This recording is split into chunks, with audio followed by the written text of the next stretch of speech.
Welcome back to the deep dive. Today, we're going to tackle something I think a lot of you might find really interesting: procrastination.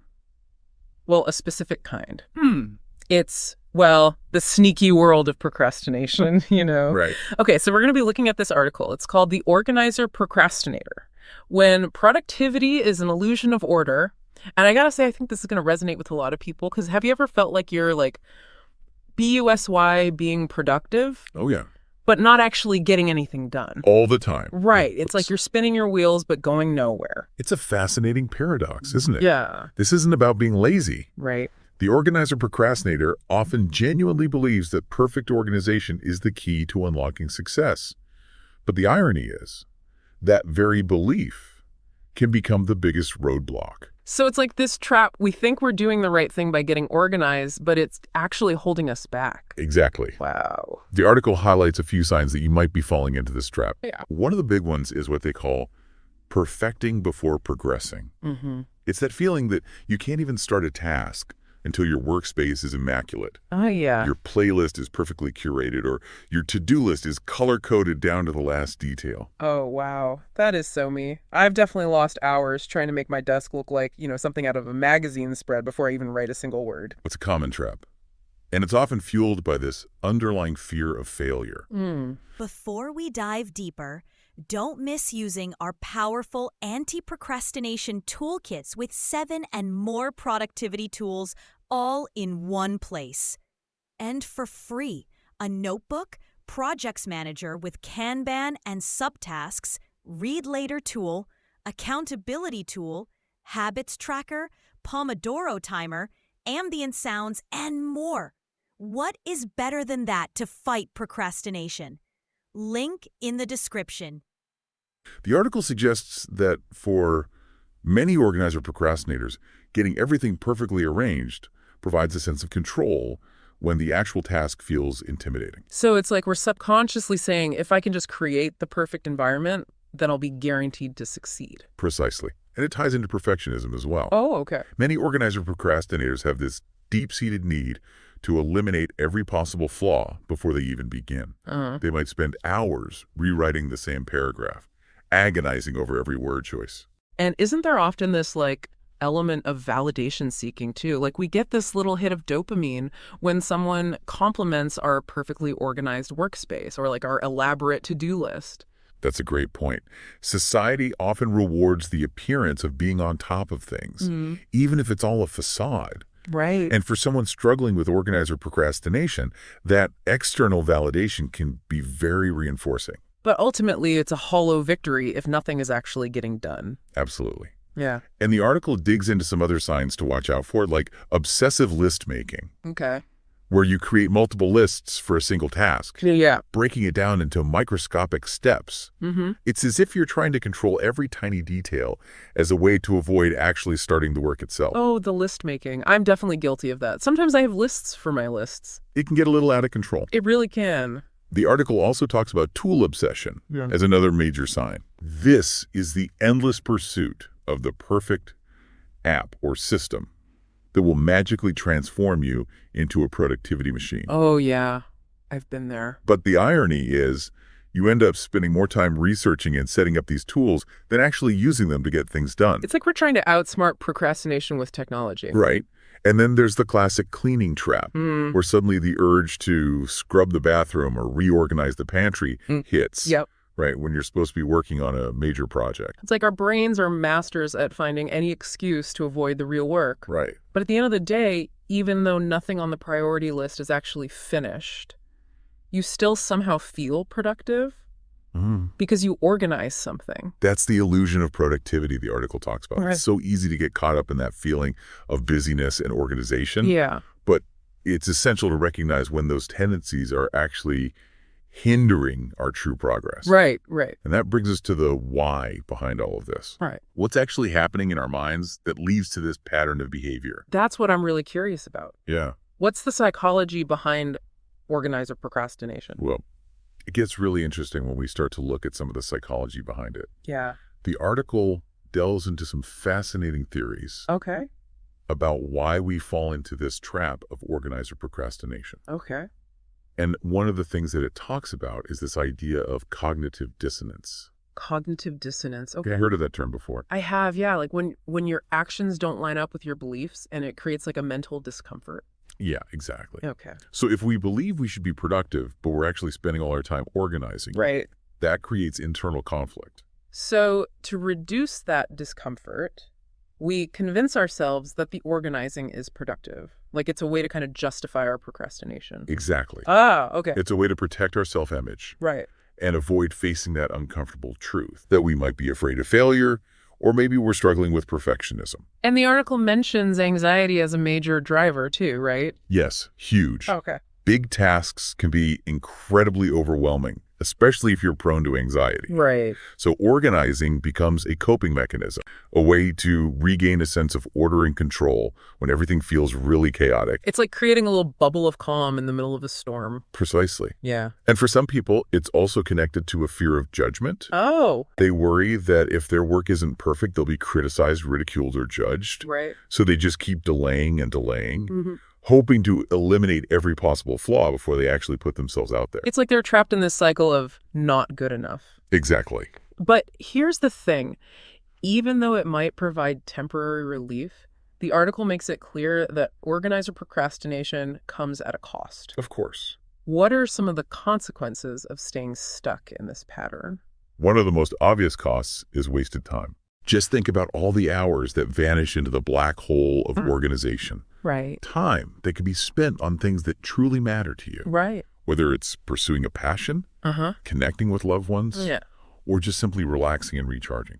And it's not just about the lost time, right? It also impacts our ability to meet deadlines and achieve our goals. Absolutely. Okay. That focus on preparation Yeah. often means the actual work gets pushed back, Right. leading to last-minute scrambles, Yeah. missed opportunities, Mhm. and just a whole lot of unnecessary stress. And I imagine it takes a toll on our self-esteem as well. It definitely does. Yeah. There's this like nagging feeling that you're not living up to your potential, Mhm. that you're letting yourself down. Right. And it can create this vicious cycle of self-doubt and procrastination. So we've identified the signs, we've explored the psychology, Mm-hmm. but now comes the part I'm really eager to dig into. The solutions. Yeah. How do we actually break free from this cycle of organizer procrastination? Well, the good news is there's some really effective strategies Okay. that can help you break free. Good. And, they don't involve becoming a complete slob or abandoning organization altogether. That's a relief. I do like having some order in my life. I'm not going to lie. Yeah, of course. Okay. So it's all about finding that sweet spot between structure and action. Okay. I like that. So one of the most powerful strategies the article talks about is setting limits on your preparation time. So no more spending hours creating the perfect workspace or organizing my files down to the last detail. Not exactly. Okay. The key is to allocate a specific amount of time for those tasks. Okay. Maybe 10 or 15 minutes, max. Okay. Set a timer, and when that timer goes off, Yeah. you shift your focus to the actual work, even if it feels a little messy or imperfect. Okay. I can see how that would help prevent those organization spirals for sure. Yeah. What other strategies does the article suggest? Another really important one is shifting your mindset from perfection to action. Embracing the mantra, done is better than perfect. That's a tough one for a recovering perfectionist like me, I'll admit, but I can see how clinging to that need for everything to be flawless can be paralyzing. It really can be. Yeah. Remember, you can always refine and improve later, Right. but the most important thing is to get started and make some progress. So it's about overcoming that initial hurdle of inertia. Exactly. Okay. And to help with that, the article suggests using something called the one-task rule. I'm intrigued. Tell me more about the one-task rule. So it's about identifying the single most impactful task for the day Okay. and making that your absolute priority. Mm-hmm. Everything else becomes secondary. So it's about focusing their energy on the thing that will actually move the needle rather than getting bogged down in smaller, less important tasks. You got it. Okay. And just don't let yourself get sidetracked by that urge to organize. Right. Just focus on that one key task and get it done. That makes a lot of sense, especially for someone like me who tends to get overwhelmed by a long to-do list. Exactly.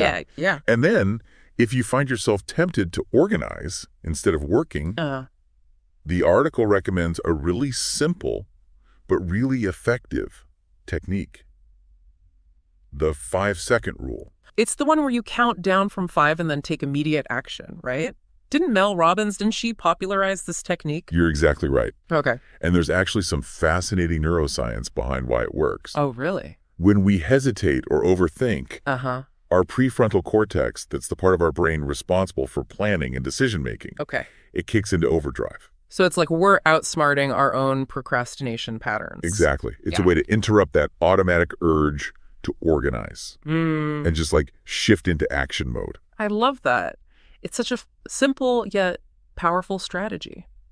What other tips does the article offer for us organizer procrastinators? Well, for those who thrive on structure, breaking down large tasks into smaller chunks with mini deadlines can be really helpful. So instead of feeling overwhelmed by one massive project, you create a sense of urgency and momentum by tackling it in more manageable pieces? Exactly. Okay. And it taps into that desire for order and control Right. without letting it become a roadblock. This is great.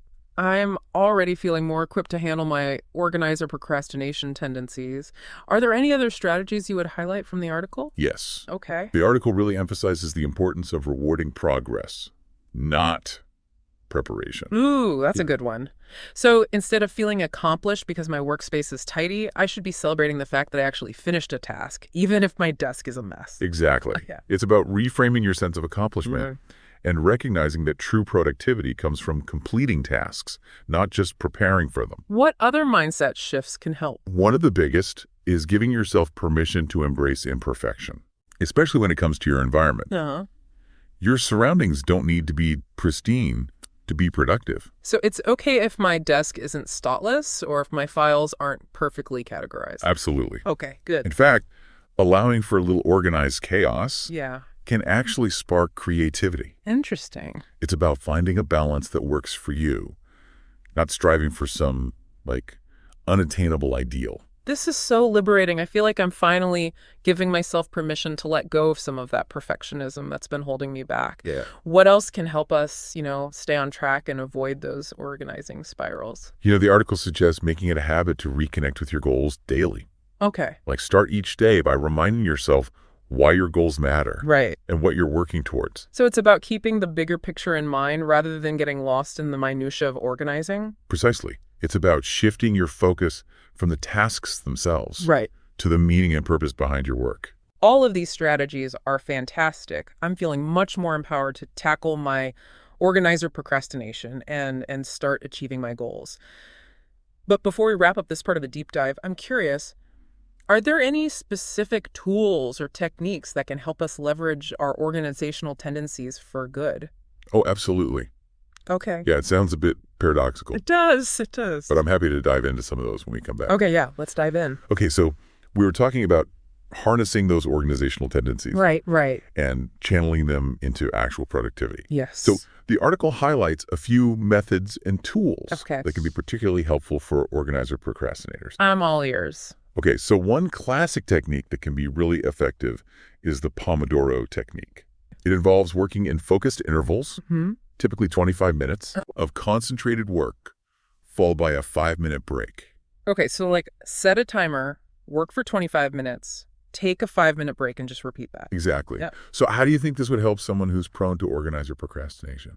Well, I mean, I guess those short breaks Yeah. would be the perfect opportunity for, those quick little organization bursts Exactly. without derailing my entire workflow. Right. So I could tidy up my desk, maybe update my to-do list, organize my files for a few minutes, Yeah, and then get right back to work. exactly. It's like a guilt-free way to indulge that urge to organize Right. without letting it take over. Okay, yeah, that makes sense. And, because it has a built-in structure, it really appeals to that desire for order and control. Okay, I like that. What about other tools? Any specific apps that you would recommend for organizer procrastinators? Absolutely. The article actually mentions bullet journaling Okay. as a great option. I've heard of those. Yeah, there's really artsy notebooks with all the fancy handwriting. Yeah. Right? They can be as elaborate or as simple as you like. Okay. But the real beauty of bullet journaling is it's in the flexibility Okay. and its adaptability. It's a system that encourages action-oriented planning. Okay. without getting bogged down in overcategorization. So it's more about like capturing tasks and ideas quickly rather than spending hours creating the perfect layout. Exactly. Okay. And because it's so customizable, it can really cater to an organizer's procrastinator's need for structure Right. without letting it become a roadblock. That's really interesting. I can see how that would be appealing to someone who likes things to be organized, but also wants to avoid like getting lost in the details. Right. It's all about finding that balance. And of course, God. there are tons of digital tools that can be helpful as well. Oh, yeah, for sure. Task management apps Like what? like Trello Oh, yeah, yeah. or Asana, those can be fantastic. Yeah. For quickly jotting down tasks, Mm-hmm. setting deadlines, keeping track of your progress. But I imagine the key is to avoid spending too much time like tweaking and perfecting those digital systems, right? Absolutely. It's about using those tools to streamline your workflow, not to create more work for yourself. So it's about harnessing the power of technology without getting sucked into the vortex of digital organization. Precisely. Yeah. There's another category of apps that can be really motivating for organizer procrastinators. Okay. They're accountability apps, Oh, interesting. things like Habitica or BeMinder. So these apps, they tap into our desire for order and accomplishment by tracking our progress and rewarding us Oh. for completed tasks. Some of them even, like, gamify your to-do list. Oh, wow. So it feels more like a game That's cool. than a chore. So it's like a way to kind of trick our brains into enjoying productivity. In a way, yeah. Yeah. But it also plays into that desire for structure and positive reinforcement that many organizer procrastinators have. This is fantastic. I'm feeling so much more optimistic about like actually overcoming my own organizer procrastination. It's not about, suppressing those organizational tendencies altogether, Right. but rather it's about finding ways to leverage them for good. Exactly. And the ultimate payoff is a life where you're not just organized, but you're truly productive, Right. where you're achieving your goals, Yes. feeling a sense of accomplishment, and having more time and energy for the things that you love. That sounds amazing. Yeah. What is that shift from organizer procrastination to true productivity? What does that look like in practice? So imagine this. You're getting things done faster, more efficiently, Yeah. which frees up time Yeah. for those activities that bring you joy. You're no longer stressing about deadlines Right. because you're consistently making progress. Uh-huh. You're feeling more confident and capable because you're seeing tangible results. And I bet there's a lot less guilt and self-criticism too. Absolutely. Yeah. You're replacing those negative thoughts with a sense of accomplishment and self-efficacy. This is all so inspiring. Okay, so for anyone listening who is ready to make this shift from organizer procrastination to true productivity, what is one small but meaningful step that they can take today to move from organizing to action? That's a great question. It could be setting a timer for 10 minutes Okay. to tidy up your workspace before diving into a task. It could be identifying that one crucial task Right. for the day and making it your top priority. It could be trying out the 5-second rule the next time you feel the urge to organize instead of work. Those are all great starting points. Ultimately, it's about remembering that organization is a tool, Yeah. not the goal itself. I couldn't agree more. This has been such an insightful deep dive. It really has. I'm feeling much more equipped to tackle my own organizer procrastination Right. and start achieving my goals. Thank you so much for joining us on the deep dive. We'll see you next time.